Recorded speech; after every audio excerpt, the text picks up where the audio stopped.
శ్రీ లక్ష్మీ నరసింహస్వామి జ్యోతిష్యాలయం స్త్రీ పురుషులకు ఎటువంటి సమస్యలకైనా 100% పరిష్కారం చూపబడును. ఫోన్ ద్వారానే జ్యోతిష్యం చెప్పబడును. మీ జీవితంలో ప్రతి ఒక్క సమస్యకి గురువుగారి దగ్గర పరిష్కారం కలదు. ఈ గురువుగారి దగ్గర ఎంతో మంది లబ్ధి పొందుతున్నారు. గురూజీ రామరాజు గారి ఫోన్ నంబర్ 8074513343. అందరికీ నమస్కారం. ఛానల్లోకి స్వాగతం అండి. కుంభరాశి వారు ఈ నెల 19న వస్తున్నటువంటి శక్తివంతమైనటువంటి పౌర్ణమిలోపు ఈ తప్పు చేశారంటే భరించలేనటువంటి నరకంలోకి వెళ్ళబోతున్నారు. ఆ దేవుడు కూడా మిమ్మల్ని కాపాడలేడని చెప్పుకోవచ్చు. పదే పదే చెప్తున్నాను, అర్థం చేసుకోండి. ఈ యొక్క పౌర్ణమిలోపు కుంభరాశి వారు ఈ తప్పు అస్సలు చేయకూడదు. అంతేకాదు, కుంభరాశి వారికి ఈ యొక్క పౌర్ణమిలోపు ప్రస్తుతం ఒక శుభవార్త, అలాగే ఒక చేదు వార్త వినబోతున్నారు. ఆ శుభవార్త ఏంటి, అలాగే వీరికి చెడు వార్త ఏ విధంగా ఉండబోతుంది, వీళ్ళు తీసుకోవలసినటువంటి జాగ్రత్తలేంటి, చేయవలసినటువంటి పరిహారాలేంటి, ఈ శ్రావణ మాసంలో ఈ యొక్క కుంభరాశి వారికి ఎటువంటి పరిహారాలు, అలాగే ఎటువంటి పరిణామాలు చోటు చేసుకోబోతున్నాయో ఇప్పుడు తెలుసుకుందాం. అంతకంటే ముందు ఇప్పటి వరకు మా ఛానల్ని మీరు సబ్స్క్రైబ్ చేసుకోకపోయినట్లయితే వెంటనే సబ్స్క్రైబ్ చేసుకొని పక్కనే ఉన్న బెల్ ఐకాన్ను ట్యాగ్ చేయడం మాత్రం అస్సలు మర్చిపోవద్దు. ఇక వీడియోలోకి వెళ్ళినట్లయితే ఈ యొక్క కుంభరాశి వారి యొక్క గోచార ఫలితం ఆధారంగా వీరి యొక్క జీవితం సాఫీగా సాగబోతుంది. ఆగస్టు చివరి వారం తర్వాత నుంచి వీరు చెప్పింది అలాగే చేసే ప్రతి పనిలోనూ విజయం సాధించుకునేటువంటి అవకాశాన్ని పొందుకోబోతున్నారు. అయితే కుంభరాశి వారు చేయవలసిందల్లా ఒక్కటే, మీరు చెడు సావాసాలకు కానీ లేదా తెలియని వ్యక్తులు చెప్పినట్టుగా పెట్టుబడులు పెట్టడం వల్ల తీవ్రమైనటువంటి నష్టాన్ని చేకూర్చేటువంటి అవకాశం ఉంది. ఎవరో ఏదో చేసి డబ్బులు సంపాదిస్తున్నారని లేదా తెలియని వ్యాపారంలో మీరు అడుగుపెట్టినట్లయితే తీవ్రమైనటువంటి నష్టంతో భారీ నష్టాన్ని అలాగే ధన నష్టాన్ని కూడా చవిచూసేటువంటి అవకాశం ఈ రాశి వారికి ఉండేటువంటి అవకాశం ఉంది. కాబట్టి ఎట్టి పరిస్థితుల్లోనూ ఈ విషయాల్లో జాగ్రత్తగా ఉన్నట్లయితేనే మంచి అనుకూలమైనటువంటి ఫలితాలు మీకు అందుకుంటాయి. అలాగే ఈ యొక్క శక్తివంతమైనటువంటి అమావాస్య మీకు 19వ తారీఖు రాబోతుంది. ఆ రోజున మీరు ఈ చిన్న పరిహారం చేసుకున్నట్లయితే మీపై ఉన్నటువంటి నరదిష్టి కానీ లేదా నర ప్రభావం కానీ ఏమున్నా సరే పూర్తిగా తొలగిపోయి శుభ ఫలితాలను పొందుకుంటారు. ఆ రోజు ఉదయాన్నే లేచి మీరు ఈ యొక్క పూజ గదిని శుభ్రం చేసుకొని ఇంటిని కూడా శుభ్రం చేసుకొని దగ్గరలో ఉన్నటువంటి అమ్మవారి టెంపుల్కి వెళ్ళొచ్చి అక్కడ దీపారాధన చేయడం కానీ లేదా అక్కడ మీ యొక్క కుంకుమార్చన చేయించుకున్నట్లయితే మంచి ఫలితాలను పొందుకుంటారు. ఆ తర్వాత ఇంటికి వచ్చి మీరు ఉప్పు దీపాన్ని వెలిగించండి. ఈ యొక్క పౌర్ణమి తర్వాత వస్తున్నటువంటి ఈ యొక్క శ్రావణ మాసంలో ప్రతి శుక్రవారం మీ యొక్క ఉప్పు దీపాన్ని పొద్దున్నుంచి సాయంత్రం 6 గంటల వరకు మీరు కొండెక్కకుండా పూర్తిగా మీరు బాధ్యత తీసుకోండి. ఆ తర్వాత ఈ యొక్క అయిపోయిన తర్వాత దగ్గరలో ఉన్నటువంటి అమ్మవారికి టెంపుల్కి వెళ్ళి మీ కోరిక ఏంటో కోరుకోండి. అప్పుడు మీరు కోరిన కోరికలు వెంటనే తీర్చడమే కాదు, మీకు ఎప్పుడు చూడనటువంటి ధనలాభాన్ని పొందుకునేటువంటి అవకాశం ఈ రాశి వారికి ఉంటుందనేది మాత్రం మర్చిపోవద్దు.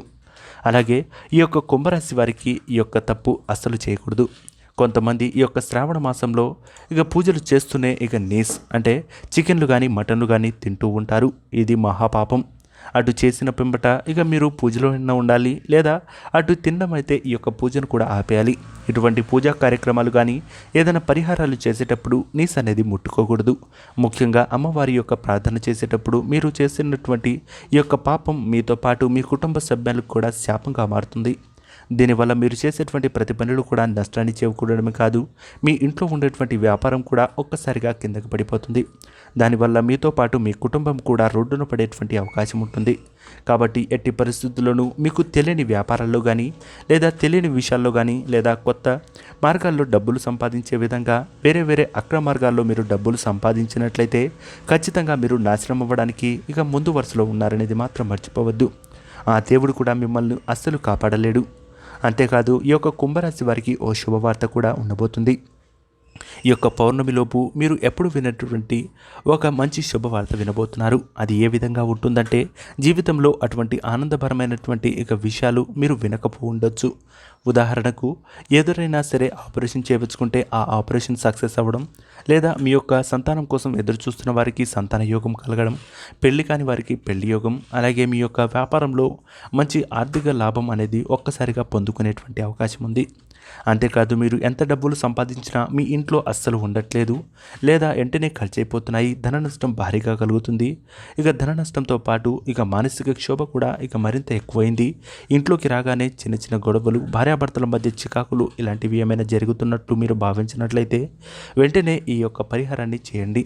అంతేకాదు ఈ యొక్క శ్రావణ మాసంలో వచ్చేటువంటి 16వ తేదీన మీరు వరలక్ష్మి వ్రతం చేసేటప్పుడు ఖచ్చితంగా ఒక 5 ముత్తైదులను తీసుకొచ్చి వారికి పంచభక్ష పరమాన్నంతో ఇక వారికి విందునివ్వండి.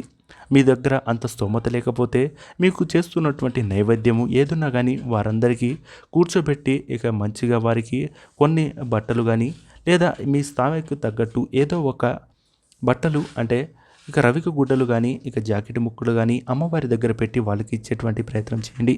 ఆ తర్వాత మీరు పసుపు కుంకుమ నోములు నోచుకున్నా సరే మంచి శుభ ఫలితాలను పొందుకోవచ్చు.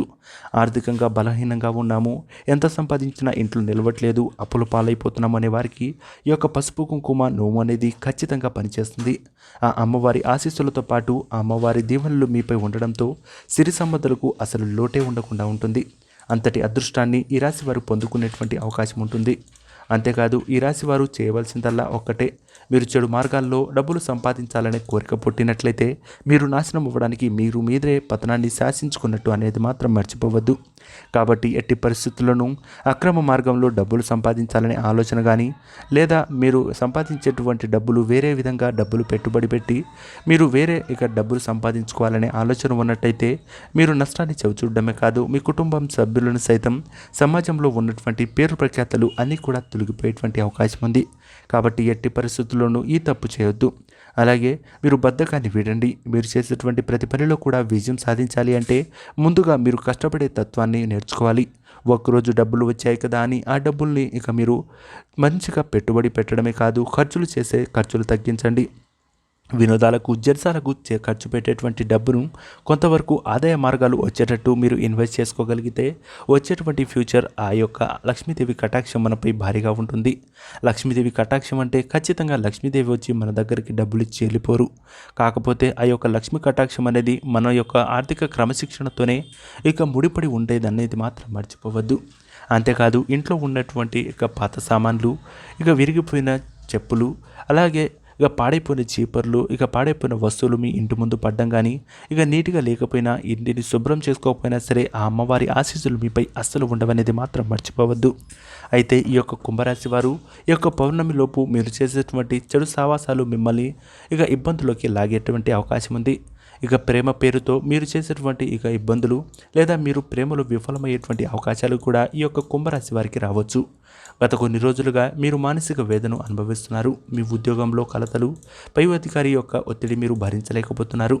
అటువంటి వారు దగ్గరలో ఉన్నటువంటి శ్రీ లక్ష్మీ నృసింహస్వామి యొక్క ఆలయాన్ని దర్శించి శ్రీ సూక్తాన్ని పఠించండి లేదా వినడం ద్వారా ఇక మీకు శుభ ఫలితాలు పొందుకోవచ్చు. అలాగే లక్ష్మీ ఇక సహస్రనామాన్ని పఠించడం ద్వారా కూడా కొంతవరకు మంచి ప్రయోజనాలను పొందుకునేటువంటి అవకాశం ఈ రాశి వారికి అందేటువంటి అవకాశం ఉంటుంది. సో చూసారు కదా ఫ్రెండ్స్, ఈ యొక్క కుంభరాశి వారు పౌర్ణమిలోపు ఏ పని చేయకూడదు, చేయవలసినటువంటి దేవతారాధనలు ఏంటి, చేయవలసినటువంటి నోములేంటి. ఈ వీడియో మీకు నచ్చినట్లయితే లైక్ చేసి షేర్ చేసి సబ్స్క్రైబ్ చేయండి. అలాగే పక్కనే ఉన్న బెల్ ఐకాన్ను ట్యాగ్ చేయడం మాత్రం అసలు మర్చిపోవద్దు. శుభమస్తు. నమస్కారం.